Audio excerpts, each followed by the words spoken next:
Hello, everyone. So last week we listened to a little bit of Leonard Cohen's song, Who by Fire, which is based on the poem Unetane Tokef. And both the song and the poem deal with the theme of the inevitability of death, but they differ somewhat in their emphasis. In Unetane Tokef, that sense of the inevitability of death is lightened by the line, but repentance, prayer, and charity mitigate the severity of the decree.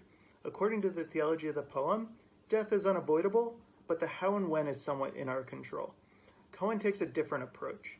He doesn't let up from the inevitability of death, and in fact questions the God-centric theology of Unetane Tokef with the refrain, and who shall I say is calling?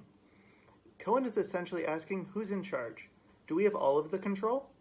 Some of the control or no control? Unetane Tokef makes it clear that God is ultimately in control. Leonard Cohen challenges that in a very postmodern way. He doesn't necessarily disagree, but instead leaves it as an open question. And who shall I say is calling?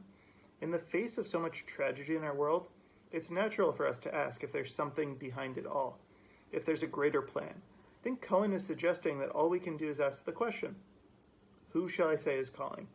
We may not have the answer, but just asking the question has power.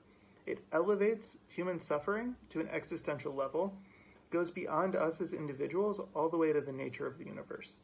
In that light, who shall I say is calling isn't just a challenge to a God-centric theology, it's also a prayer to know God, to get a little closer to what the force behind this world is.